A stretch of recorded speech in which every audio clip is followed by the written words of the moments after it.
a lot of my life is different now than it was like 10 years ago. And I'm like, I'm really like, wow, it's like, you know, it's all about choices. And it's like, well, what if I didn't do that? Like, you know, where would I have wound up? Where would I be? What would I be doing? Oh, here we go. Oh, it's what Mr. is Johnny up, Kelly. Dude? What? Are you kidding me? Oh, wait a second. Wait, what? And who is that? And speaking of the devil, there's another one. Okay, wait, hold on a second. Oh, dang it, oh, dude! My Lord, who you is have it? everybody, man. Oh, hold on one second. Let me finish that thought. Dude!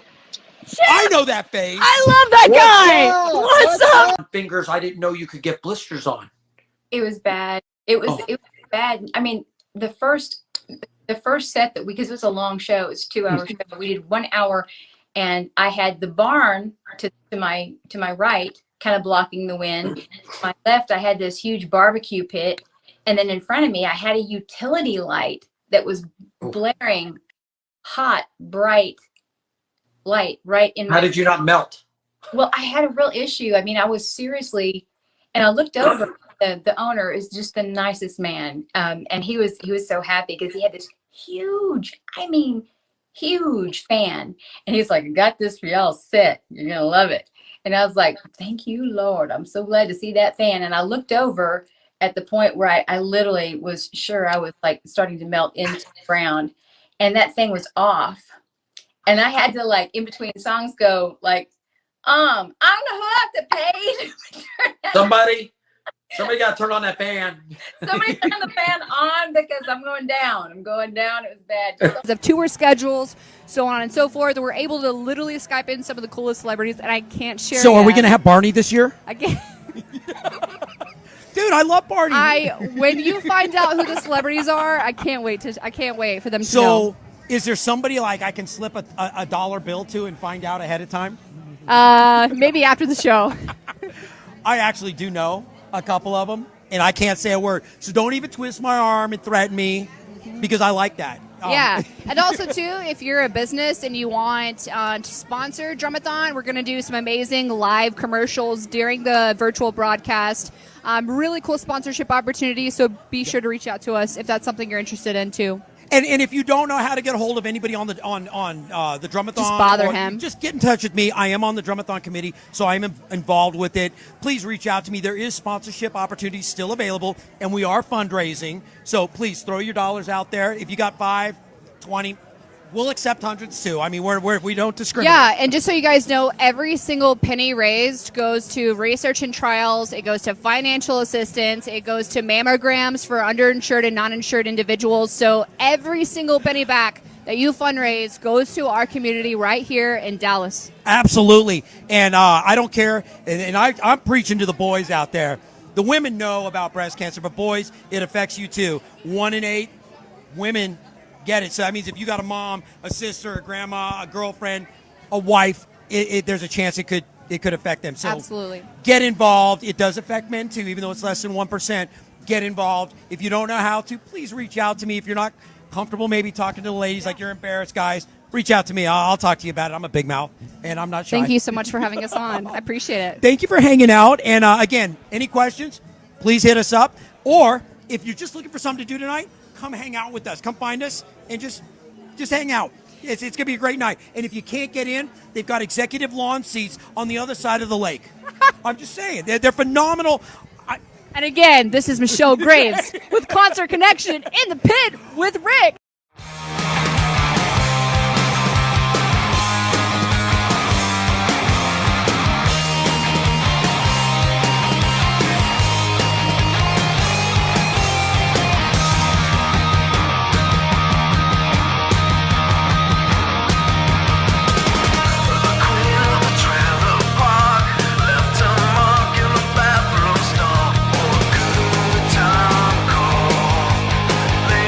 For the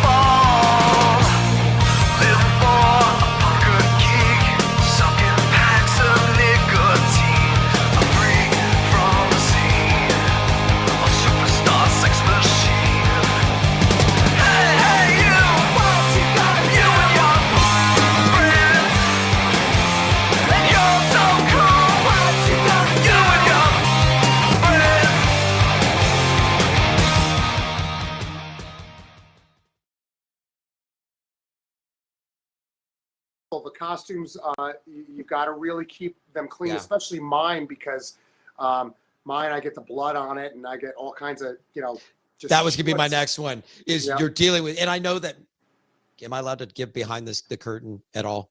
I know that it's not real blood. Do Or you is now? it? Do you? Or is it? Is Oh it my real God. blood? I love it when you do that. Because and we talked about off camera, a good friend of ours who's in a Fleetwood Yes. Fleetwood Mac tribute, Lori. I posted a picture because I was out recently, and it would have been great if I had caught the two of you together and I could have got that picture. Oh my And- goodness. I think I'm a little bit jealous, man. I saw the picture of her tongue and I swear to God, I think I saw it dragging on the ground. And I was like, Oh oh my my God, God. this lady's got the longest tongue. I thought I had a decent tongue, but this girl, Oh my God. I don't think she needs to flash that baby around the rest of the guys in my band. I might lose my gig.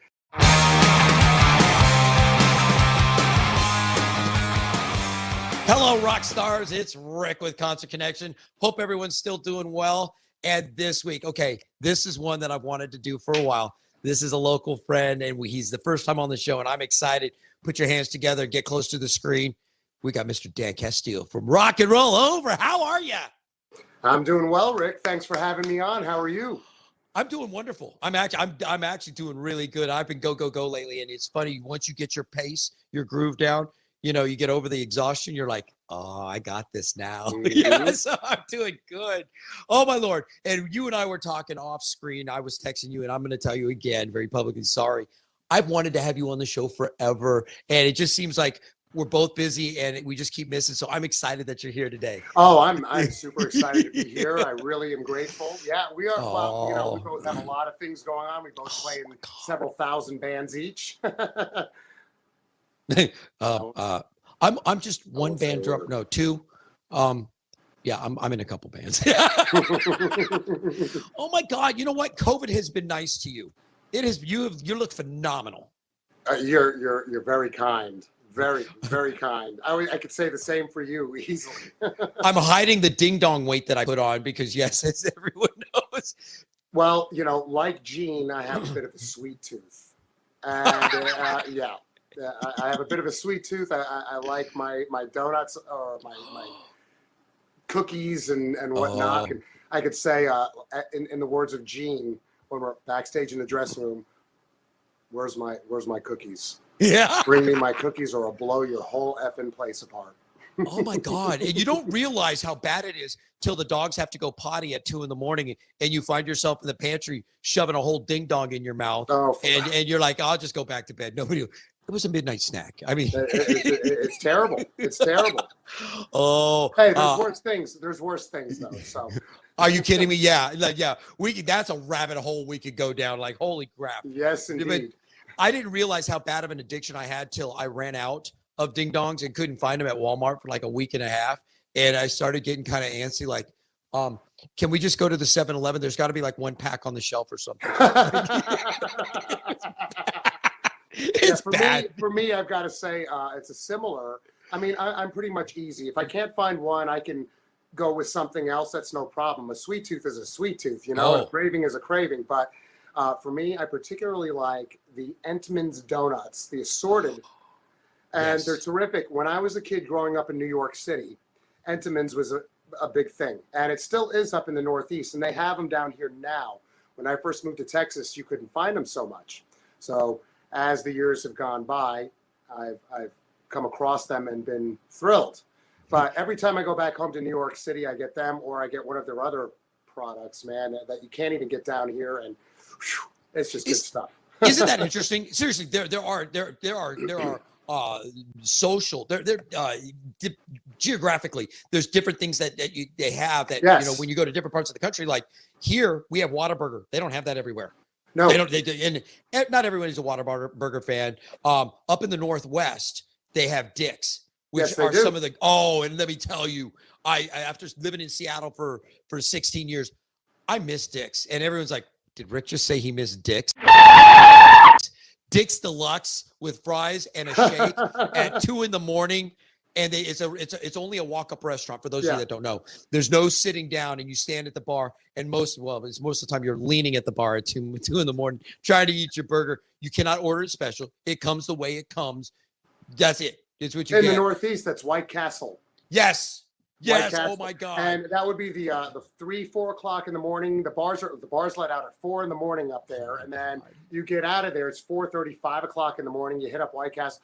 Not me though, because in the city itself, that's more of like Long Island, New York State, and then Jersey. But in the city itself, I had this little thing where if I did a gig, say down in the village, Greenwich Village area, which is a huge music scene. It's kind of like Keith Ellum was 20 years ago in New York City. I don't know about now. Every time I go back, I haven't really been down to that part of the city when I visit because I've got family and friends and, not a lot of time to really accomplish a lot. New York is one of those places where you need a good solid month just to see, my God, a third of everything. Yeah. But I would go 3 o'clock, 4 o'clock in the morning. I'd stop at a little place on Bleecker Street called Sammy's Falafel. And then there was another one called Mamoon's Falafel down in Alphabet City, which is a little bit further south. To you and me, it would be like a 10-minute walk, but in the city there, that's like a whole nother planet because people kind of stick to their little neighborhoods in Manhattan and even in all 5 boroughs, really. Is it not weird how that is? Like they don't go that far. And here we're like, hey, we're going to Austin. How far is it? Oh, it's a 3-hour drive. And I was talking to somebody about that. Like everything is gauged in how many hours of a drive it is. For them, it's like, that's a 10-minute walk. Nope. A hop on the subway. Yeah, and that's what they'll do. Yeah, it's crazy. Well, the subway is pretty awesome, actually, in my opinion. Oh, yeah. It's the best way to get around the city, especially Manhattan itself.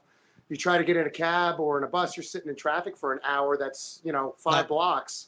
No, you can walk it or take the subway. You're there. It's great. But yes, subway. You're right because in New York we would say, hey, I got to go down to Philly for the weekend for a couple of gigs, and I've done this several times myself. 1.5-hour drive, no big deal. But up there it's like, oh my God, I got to go all the way to Philly. I got to drive 1.5 hours. It's a big deal. Here it's like going to the other side of Fort Worth. I'm like, dude, I got a gig tonight in Mansfield, and no, I don't. But I'm just saying, if I had a gig, I'd be like, I'm in Rowlett. That's a 90-minute, 80-minute drive, and people be like, oh my God. I'm like, what are you talking about? That's not a big deal. I'm in Carrollton. I get it. Yeah, exactly. And actually, when I first moved to Texas, I lived in Mansfield, and I was doing teas. So I would drive from Mansfield to teas 1, 2, 3 times a week, depending, on my schedule. Wow. That's okay. So I got to rewind. You said go down to Philly. So a couple of years ago when I was playing in Sedated, the Ramones tribute, we went up to the Northeast and we got to play the Pyramid Club in New York, which, that was a great show. But when we were in Philly, I'm a big Philly cheesesteak guy. And so of course, wait. And so of course, the first thing that comes out of my mouth is food. And I'm like, so what's the best Philly cheesesteak for a local? And I heard everything. But the cab driver goes, you need to go to this little place called Ish Kabibbles. Did I pronounce that right? And I don't know.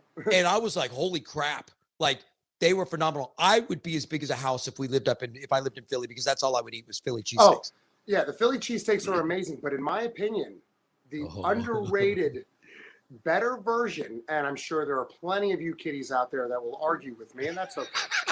That's okay. No problem. In New York City. You get the cheesesteak in New York City, and it's damn good. And really? I would sometimes, there was a while there, I was living in Woodstock, New York, which is about 1.5 hours, 2 hours north of the city. I've heard of that place. Oh, yeah. They had a big festival, 52 years ago. Actually, I could tell you some history on that, too, if you want, down the road in this interview, if you like. Absolutely. Living in Woodstock, I learned a lot about the concert. It was a terrific thing. But yes, I would come down to the city because I would whatever bands that I play in, touring, whatever. When I wasn't on the road, I would bartend. Nice. So I would come down to the city, stay a couple nights a week, stay with my mom and my stepdad, or I would stay with some friends or whatever, go bartend and go back upstate. Yeah. And I would get sometimes just a regular steak and cheese sandwich made on a hot flat top, and they would add mayo and ketchup and. Some people like the onions. I'm not a big onion guy, but add a little bit of lettuce and tomato if you want. If you don't Yeah. want to, that's fine too. I would just eat it straight up like that without the lettuce and tomato, without all the extra stuff. Because if you're going to go greasy and heart attack sandwich, you might as well go all the way. And All the way. all the way. And the sandwich would be like this. I can't even do it on the camera here. You can't even. It's like 4 of these stacked high, and it would be like as long as a 1974 Chrysler New Yorker. And I would eat every bite of it, and then you'd have to roll me out because You'd have the meat sweats, and you'd be sick of the dog afterwards, but it would be so Lord. great. And I'll eat any inception of it because I don't care. Dude, there's certain foods it's on my list of, oh crap. And the other thing I'm going to tell you about, I love about New York is there's a pizza place. You can get a slice on any freaking corner. And it's the best you ever had. Oh in my your God. life. I don't care what anybody says, man. The best pizza in the world is New York. Okay. Chicago has great pizza, and I love their pizza. And there are several other little pockets in the country that are now popping up with pizza. But let me tell you, I'm a pizza snob and a pizza connoisseur, and I'm from New York City. So let me tell you, New York City has the best pizza. I don't care what anybody says. There is no argument. It's like, boom. That's do you follow that guy on there. Do you follow the guy on YouTube and Facebook? David Portney, who goes all over and critiques, and some people hate his guts. They're like, this guy's a jackass. I hate him, blah, blah, blah. And it's the one bite thing, he goes and he gets the pizza, comes out, takes a bite, and he rates it. And again, it's all, opinion because we all have opinions. Of course. But I've watched him go all over the country now. He's going down to Miami a lot, I guess, because there's a lot of Italians down in Miami. A lot of New Yorkers, a lot of New Yorkers. He's doing a ton of those interviews. And again, I know a lot of you watching the show, you're going to be like, I actually like the guy because you don't like him or hate him. He actually took the initiative to go out there and taste these things, give him his opinion, his rating, but he also raises money to help the restaurants and gives, that are struggling. So before you judge the guy too harshly, at least he is giving back. And I'm like, it's an opinion. It's no different than you and I talking. People are going to be like, it's their opinion. Okay. Absolutely. At least we have an opinion. We're not sitting there with our thumb up our butt, going, It's true. Well, reviews are important. Of course, you're going to have critics that don't like something. And, it's basically just there to kind of give you an idea. You're always welcome. You have the freedom. That's the beautiful thing about this country. Yep. Whether you agree with the critic or not, you have the freedom to be able to do it anyway or not. Yep. Yeah. It's funny. I have you on to talk music, and we end up talking food. Like, this is now no we're gonna call it the food channel. Food channel. I can dig it, man. I can dig it. So let's dive into a little music because I know people are probably curious. Dude, picking as a bass player, and I always gravitate towards bass players because as a drummer, I'm sorry, that's the yin and the yang. That's the other side of me. You picked a biggie. You picked a biggie doing Gene Simmons. Okay. You guys are I know there's a lot of Kiss tributes out there, but you are one of the nationally recognized Kiss tributes. Okay. You've been all over. I was following you very closely. Was it 2 years ago? You were up in the Northwest because that's where my family is, up in Seattle. Yeah. And we do Seattle frequently. Seattle, California, New Hampshire. We're all over the map. And I've got ton of friends, ton of family still up in the Northwest. And I keep going, I can't wait till I get to go up there because in the 90s, I cut my teeth as a drummer in an original band in the Seattle scene. I've talked about my adventures. Dude, when you guys went up there, the light bulb went off and I was watching you guys vicariously going, where are they now? And I actually called a lot of my friends, you need to go check out this band, and fire back at me. Let me know, give them some love. And we certainly appreciate that. Thank you. Thank you. Yeah, those shows were great. Obviously with everything going on with the pandemic, unfortunately, we've had to kind of trim the fat a little bit. We haven't been able to travel as much. The restrictions are loosened quite significantly here in Texas. However, the rest of the country hasn't quite followed suit, with the exception of Mississippi. Yeah. Whatever, And Florida. I forgot about Florida. Yes. Florida. That is the Wild West because I have some dear friends living down there. They're Same. You guys are cowboys, but we haven't had masks on here for a while. I'm like, time out, and I do talk to friends all over the country and they're like, how is it you're still playing shows? And I'm like, because we never shut down. We curtailed it, but we still played through this whole debacle. Absolutely. And I will tell you, I've watched a lot of bands disappear through the Yeah. pandemic, and Yep. and you do see the other bands that have risen to the top, and again, those that were established, the Back in Blacks, the Rock and Roll Overs. I'd like to think, we're even it up. Rebel Yell, we're even though Absolutely. we're a baby band, but 2 years in, I mean, we're still we forged through. You know what? Will you? And I know some people are going to blast me for this. I actually, even though we went through a pandemic, and I want your opinion on this, Okay. did you find that it was an interesting kind of challenge to go, okay, we got to keep doing our business because these are businesses. Let's be Right. real honest. How do we forge forward in the new landscape that we're being given? And did you find some of it refreshing, some of it like frustrating? Absolutely. Tell me a little bit about how you guys in Rock and Roll Over kind of just trudged forward. Well, absolutely. The problem with Rock and Roll Over during the pandemic is that because it's such a production, and there's so much involved. Before I joined Rock and Roll Over, I never realized how much was involved with this sort of thing. So, walking into it was a complete shock. I had already toured all over the country, all over the world. I've been on several albums. I've done television. I've done you name it. And this was a whole new animal. During the shutdown, it was quite an interesting time because a lot of bands, you are correct, did fold, and there were a lot of things we couldn't do. Rock and Roll Over didn't do much. However, we were able to do some live stream stuff. We did a very cool international live stream over there at Lava Cantina. Because they had the means to do so, and thankfully were doing so, and they kept us all separated from everybody. I mean, we were allowed to stand close to each other as bandmates to a degree. On stage, not so much, which is fine. We had to have the masks on until we got up onto the stage because obviously you can't wear a mask with, the makeup on the face. So we did some of the live stream stuff when venues started opening back up to a limited capacity. We did a couple of shows where we did at Legacy Hall. We did a full production show without makeup, which I believe we're like the only Kiss tribute band that's ever done that. And interestingly enough, we actually are tiered by way of we give you a price and a show for your budget, So any venue who wants us, if you don't want our normal Cadillac price where you get the full production with the explosions and the fire and makeup and the costumes and all that, you can get a toned down version, sans costumes and makeup, full stage production for one price. You can get all four of us as an acoustic Kiss show for another price, or we can even bring it down even more, where you could have Christopher Paul and I acoustic duo, Kiss Unplugged, and more. Or for a little bit more money, we'll bring in Alan Shelley, Ace Frehley, and so we have a Kiss plan for every budget. That's awesome. That is awesome. During the pandemic, it kind of got me thinking, well, how can we get around all of this? And that's when it came to me. I had done acoustic stuff on and off for years myself with several other local artists and friends. And it dawned on me, I was working with Terry Murphy on certain things, a few things. I'm bringing him on to the karaoke company. Him and Mandy do a show for me, actually at the Maverick on Tuesday nights. And Terry and I said, hey, why don't we do a little acoustic thing? We can live stream it.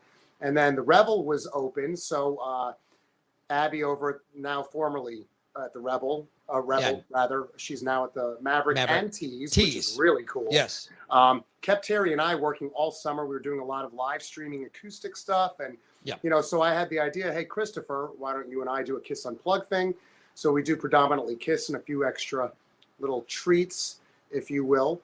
And that's how we were able to get around it. And, some of the other guys didn't really care whether they were doing shows or not, because, for example, Ace Frehley, Alan Shelley has got a very important and busy job with the state. So he still had to go to work, so his schedule was the same as it always is to begin with. So, I mean, it wasn't really an issue either way. And, and I will tell you, and again, I have watched, you mentioned it. You've been doing open mics up at Tease now for years. I mean, and that is 13 years. Wow. Yeah. Wow. I'm so grateful and so blessed. I can go on and on about how amazing Tammy and Eric are and have been to me. These two are legitimately family to me. Yes, they are. I would actually take a bullet for those two people. That's how much I love them. And to see you expand it, and I will be honest with you, you're going to smack the living crap out of me. I didn't realize till you just said it. Again, your production company, that you have multiple things, with the karaoke that you're doing. And I'm going to tell you, anytime you can promote on my page, on my show, that. Thank you. Always, because that's one of the things that, even though I'm not a karaoke guy, because I like to sing, but I sound like absolute dog crap. And I do. I'm a drummer. I know what I do. I bet you're wrong, because I've had several drummers say this to me in the past. James Bounds, James Bounds. He's a prime example. He'd come up to me and he'd say, have a couple in him, and he'd be like, all of a sudden the Irish accent would come out. Hey, you beautiful bastard. What are you doing up there with the karaoke? Can I get up there and sing a tune for you? Oh, and I'd be like, Lord. Oh, absolutely. And he'd be like, oh, don't worry, I'm just a drummer. I can't sing at home. And then he gets up there, and all of a sudden he's singing some really cool stuff. And his pitch is good, and he's actually got a really soulful voice. I don't know if you've heard him sing. I haven't. The dude's actually pretty good, and he's got a good metal voice too. His voice is actually similarly to JC's, where it's like that baritone bass, kind of a low tenor perhaps kind of thing, but he can hit a couple of notes, and he's got a really cool rasp to his voice. So going full circle, Rick, at some point you're now obligated to come Challenge up to one accepted. of my shows, and we're going to get you on that mic. And I tell you what, Challenge I bet accepted. you're going to have a lot more fun than you realize. And I'm sure, I've done karaoke as a musician, I think that you're probably a better singer than you realize. I actually do. I've done some karaoke. I've dealt with some voice issues over the last few years, especially the last year with COVID. And I tell everybody, I think I had COVID a year ago because I lost my taste and smell. It was back December before we knew. And about that time I quit singing because I went through a whole month of my voice just, it wasn't there. I actually have talked to David Houston, the voice coach, and I'm probably going to do some vocal training. Mike Rose, the singer for the Back in Time, the Huey Lewis thing, and Basket Case, my Green Day, he is classically trained, and he's always working with me like, Rick, we need to get, because I usually play drums and do backing vocals. The last year I've not done any vocals, just because and those I'm worried about backing the vocals are very important.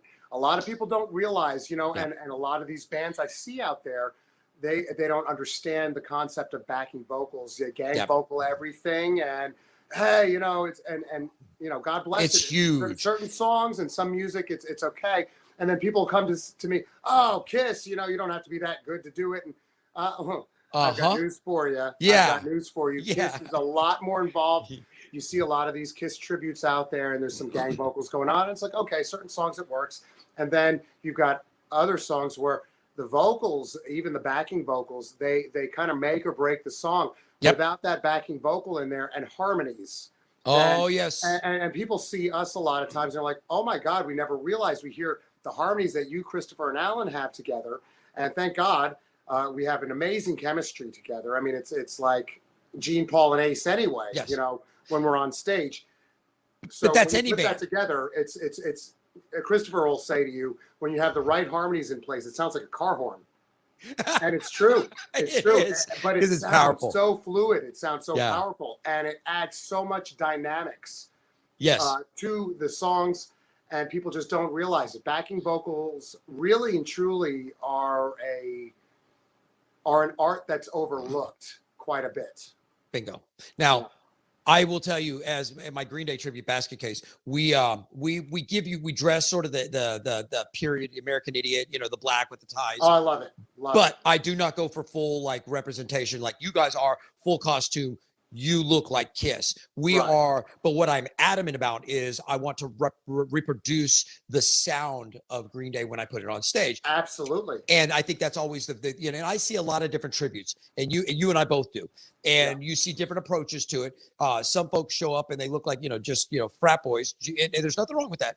But they put the music on stage. You're like, man, nice. And then you have other tributes that go full tilt, and you guys are at that spectrum where it's full costume and full audio, because I think full audio is always the basic must. You know, you Right. have to audibly, you got to reproduce it. And okay, everybody's got to be asking this question because I know I do. Like the costumes. When you Okay. don your armor, okay, and I'm such a juvenile. I mean, those costumes are elaborate. I've been in the green room with you guys over at Lava, and I've seen and I'm like, holy crap. I mean, how many different costumes do you guys have? What's the upkeep on these things? And these things, I'm telling you, this is a loaded question because I know how much goes into those. You got to tell us a little bit about it. I certainly will. I know that down the line, I'll be working on getting an additional costume of a different era. I'm going to keep it on the download for now because when it happens, and that's it. And you guys will all see it, and you guys will be excited, and it'll be fun. The costume that I use, I've got two of them. Is the 2004 Rock the Nation costume, which is kind of like a revamped Alive costume from 1974, 75. And we generally go with that sort of look, but sometimes there's changes. Sometimes Alan's got the Love Gun or the Destroyer, same thing with Christopher. We try to stick to a specific era, though, to a degree. It's difficult, though, because those costumes are very expensive. They're very hard to keep clean. They get really gross. Oh, yeah. Not gonna lie. They get really, really gross, especially when you're at, like, say, Gas Monkey in the middle of August and it's 105 degrees outside and the sun's beaming down on you.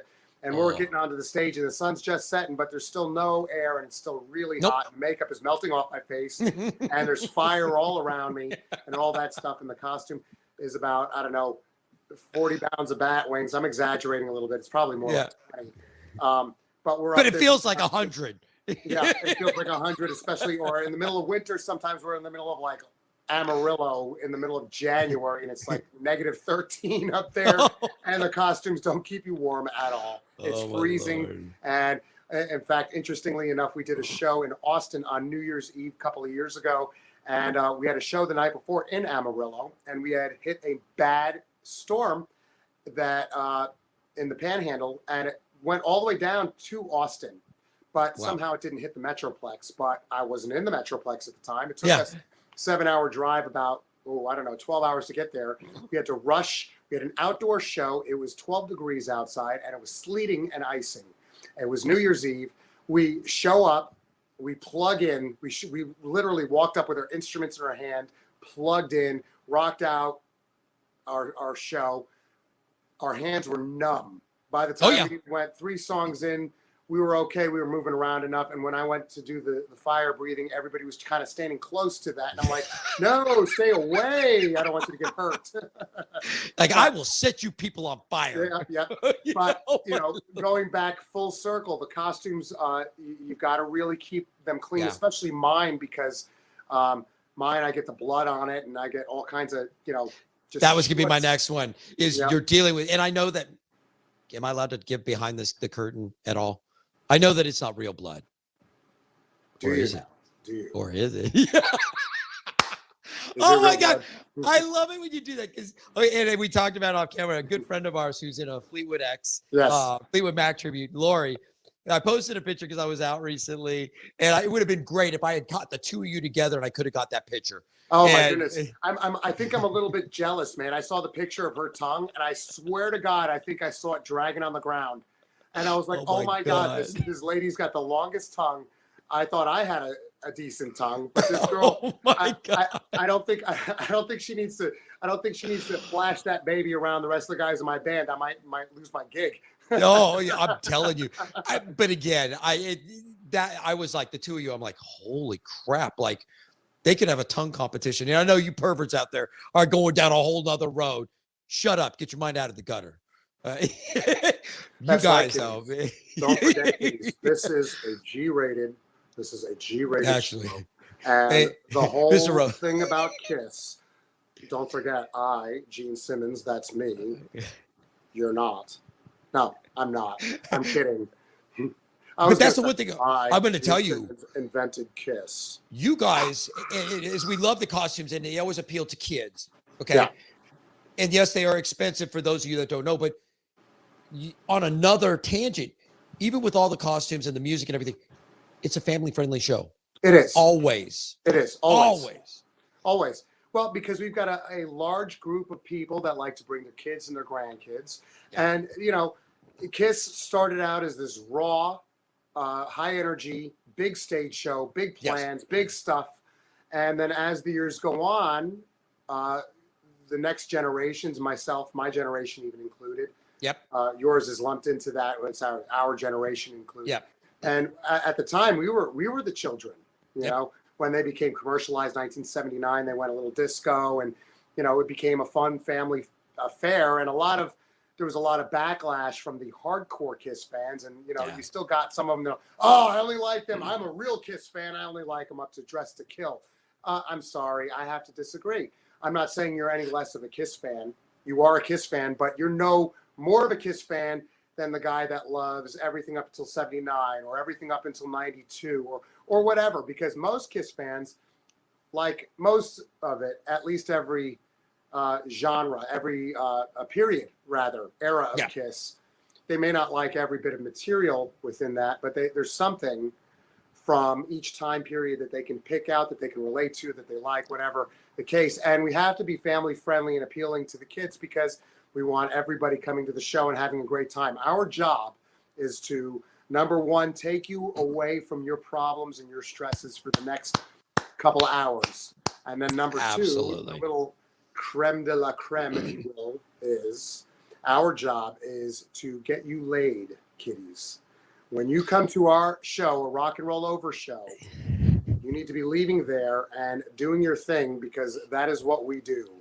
So I need to get some boots because I'm a pervert. I'd wear those boots to bed. My wife would be like, get out, take them off. She'd love it. You'd be like a 9-foot-tall Rick Hare. I could not walk in those funnier, things. Rick, you know, you could dress up as the Easter Bunny.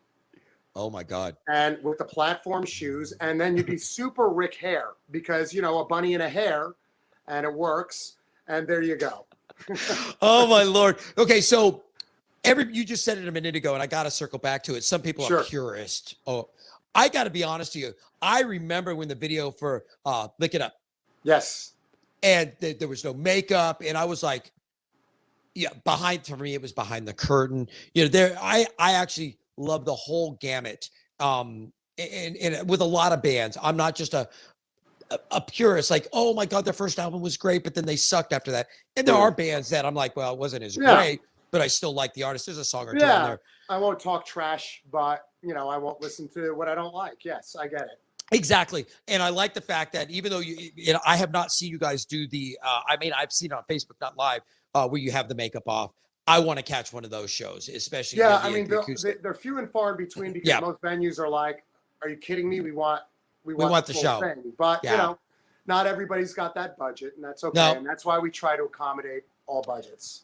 I hope coming out of this that you guys go at it full force because it is always nice to get your KISS fix, and me being a fellow musician, I'm always playing. So the shows that I get to catch is hard. So when we do get to come out, it's like, oh my God, you know, I want to go see you guys. I hope at some point you'll let me come out and MC for you guys, like open a show. Absolutely. I want to introduce you guys. You'd have to do a good, you are the best. I don't want to get. And I will put on my blazers, which everyone knows me for because I love my blazers. We might have to slap a little KISS makeup on you too. You know.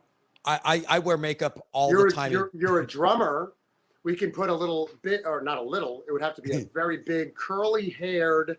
Oh my God. Black hair and do the Fox makeup on you. Oh, dude. Walk out as Eric Carr introducing the band, and then we come out. That would be pretty cool. I think. The problem is I'm a drummer. I'd be like, hey, so you want me to? You want to play? Like, I'll just jump up there and play. I mean, I got this. Hey, that's okay. But remember, being that it's KISS, you'd have to do a lot of vocals, even lead singing. I know. That's why I got to work on the vocals again. So, you know, eventually. Oh my God, Dan, we could talk forever. We could, man. We're out of time. I'm done. Will you come back on my show? Because there's a million more things I want to talk to you about. Because I did want to mention something about my original cover band, Wound Tight. God, we didn't get to talk about that. We are working on our album right now. It features Alan Shelley, who is Ace Frehley in Rock and Roll Over. Nice. Robbie Wayne, interestingly enough, who was Paul Stanley in Destroyer. Okay. And Kenneth Shane, who is from Texas Clearwater Revival on drums. Nice. And I also do have the acoustic project with Terry Murphy from Escape called Tongues and Toes. Yep. And it's just him and I, acoustic. And then Christopher Paul and I do Kiss Unplugged, which is Kiss Unplugged and more. We play a few other little treats, some Stevie Ray, some Jimi Hendrix, some Doors, In Excess, yada, yada. You'll love it. Check it out, guys. Facebook, Instagram, and Twitter. All of these projects are on all of them. What nights are you up at Tees for those that want to kind of hang out? Oh, yes. Great question. I'm at Tees Monday, Wednesday, and Friday. We host the karaoke between 9:30 and 10. I start depending on how early people get there. I try to encourage people to get there earlier. If I get a crowd of people that walk in through the door at 9 o'clock and say, hey, I want karaoke, well, you bet your ass you're going to have karaoke at 9 o'clock. Yeah. If you don't show up and it's 10 o'clock, then I'll start at 10 o'clock. And it's a lot of fun. Again, 4 hours to take your mind away from your problems. You get up there, you sing your song. I don't care if you think you're great. I don't care if you think you're terrible. Just get up there. Don't worry about me. Sing, pay attention to the words, have fun with it, release all that negative energy into the universe, and there you go.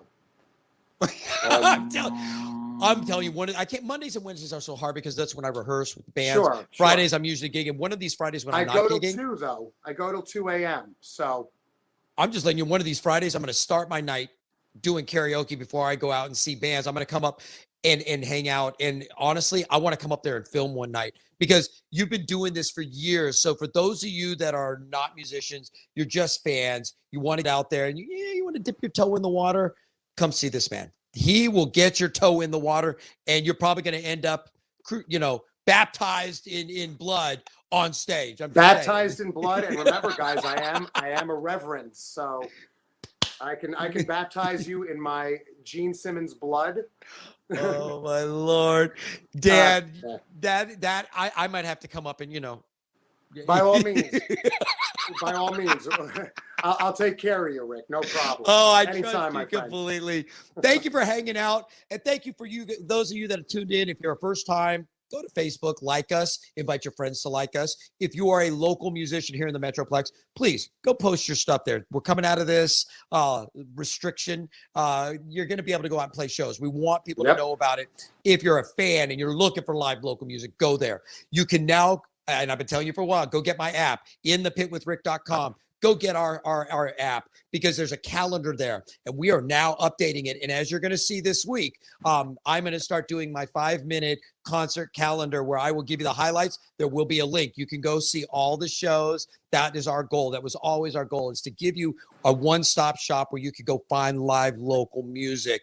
We want you to get out there, put down the Twinkies, the ho-hos, the ding-dongs. Go see some Yeah, because I want more ding-dongs. They're running out. You guys you're ripping me off. If you guys are looking for other platforms to follow us, you can follow Concert Connection on iHeartRadio. We're on Spotify. We're on Twitter, Instagram, Facebook, YouTube. We have a Roku channel and an Amazon Fire channel. And if you can't find us there, send me a message. I'll pick on you and help you get attacked. I think if they can't find you there, then they're probably living on Mars. That's okay. We're coming to Mars soon. We're working on that right now. Don't worry about it. It's the only other planet that we know has artificial intelligence, or it's the only planet with besides Earth, but it's the only other inhabited planet that we know of, right? So they say. I'm telling you, I saw that's Mars another attacks. rabbit hole, isn't it? I saw Mars Attacks. I know they're up there. I mean, same. That was real, right? Movie. Hey, I own an acre of land on Mars, my friend. If this planet starts to blow up, I've got a place for us to go. Okay, let me know where. I want to buy a plot next to you. Okay. Sounds good. Thank you for tuning in, everyone. Please stay safe. Again, next week we'll have a couple more. Big round of applause. I'm Rick. Thank you so much. This has been Dan Castiel. Thank you so much for hanging out. This is Concert Connection, and we will see you in the pit.